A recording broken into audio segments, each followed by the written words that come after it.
रिमझिम बरसे रोज बदरिया सावन महीना आइल।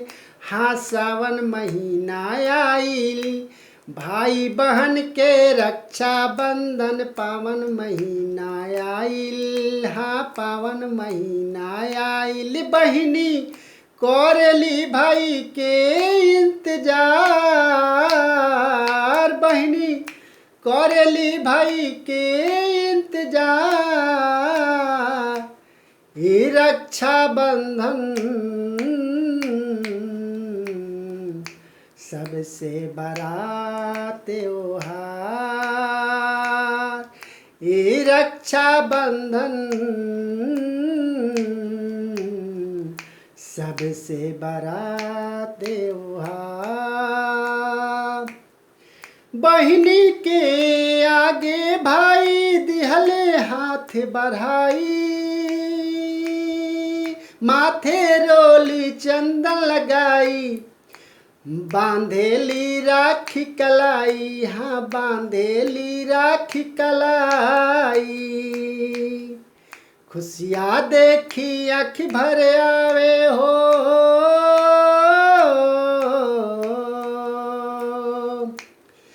खुशियाँ देखी आँख भर आवे।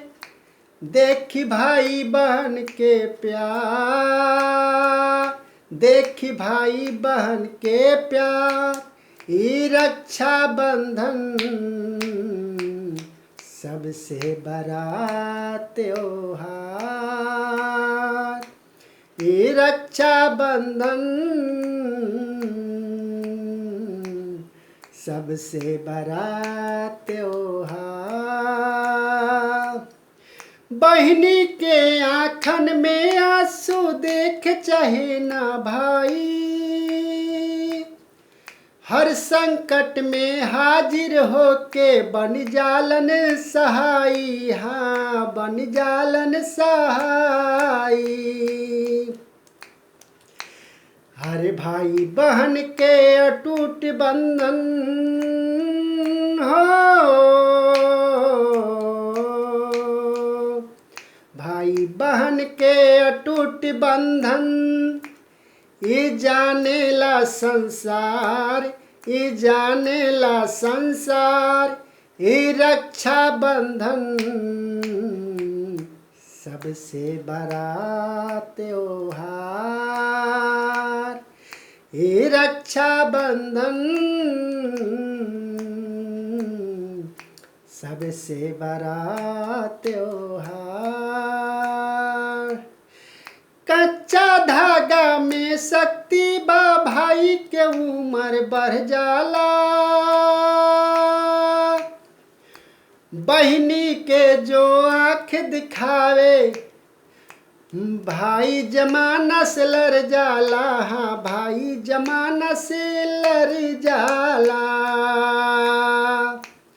अरे बनल रहे यूं ही हरदम हो।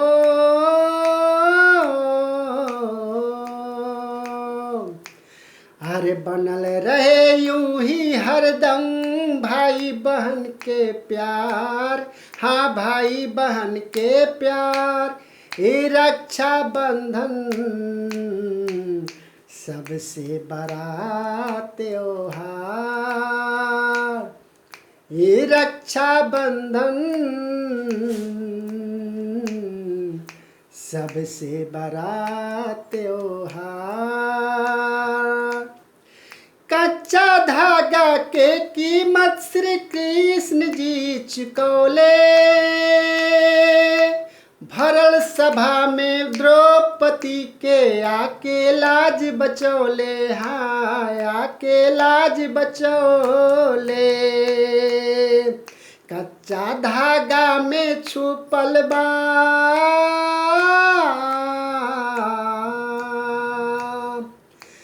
अरे कच्चा धागा में छुपल बा भाई बहन के प्यार। हाँ भाई बहन के प्यार। ये रक्षा बंधन सबसे बड़ा त्योहार। ये रक्षा बंधन सबसे बड़ा त्योहार। रिमझिम बरसे रोज बदरिया सावन महीना आइल, हाँ सावन महीना आइल। भाई बहन के रक्षा बंधन पावन महीना आइल, हाँ पावन महीना आइल। बहिनी करेली भाई के इंतजार, बहिनी करेली भाई के इंतजार। ही रक्षा बंधन सबसे बड़ा त्योहार। ही रक्षा बंधन सबसे बड़ा त्योहार।